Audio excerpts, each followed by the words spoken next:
ពិចារណានៅភាពមិនទៀងរបស់សង្ខារស្អីគុំទៀងដែរមិនដាច់បានវិជនដល់80លោកតា91សិនអ្នកចាក់សាំងលើសនេះព្រោះអាយុជាមធ្យមស្រុកយើងមិនដល់ប៉ុណ្ណឹងទេសម្ដេចចិត្តជាងអីប៉ុណ្ណឹងដែរបើស្រុកគេទៅ8ចឹងទៅស្រុកជប៉ុនស្រុកហាវ៉ៃប៉ុន្តែបើសិនជាអាយុជាមធ្យមនៅលើពិភពលោកហ្មងឥឡូវនេះលោកតាថ្ងៃមុនស្មាមើលអាយុ72លោកតា72អានឹងអាយុជាមធ្យមក្នុងសកលលោកទាំងមូលបញ្ចូលគ្នាតិចជាងព្រះបន្តិចព្រះថា74ឥឡូវប្រហែលជាប្រហែលហ្នឹងលោកតាមើលឃើញតែអញ្ចឹង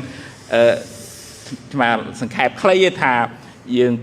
បានធ្វើបុណ្យកុសលធ្វើទានរក្សាសិលនេះយើងបន្ថែមបុណ្យឧបមាដូចជាថាបើកឡានយូរទៅវាអស់សាំងអញ្ចឹងខ្សោយសាំងត្រូវចាក់សាំងថែម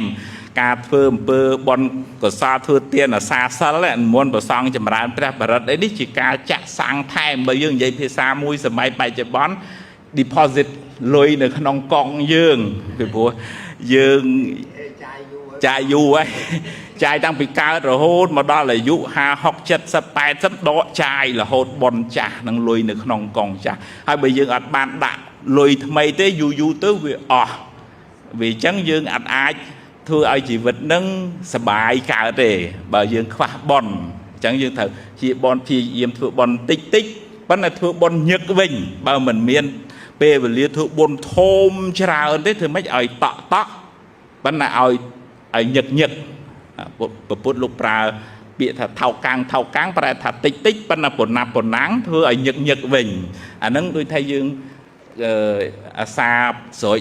បន្លែបកាដាក់ទឹកដាក់ជីអញ្ចឹងឬក៏មួយទៀតយើងមើលនៅក្នុងពុទ្ធសាសនាយើងថ្ងៃសិល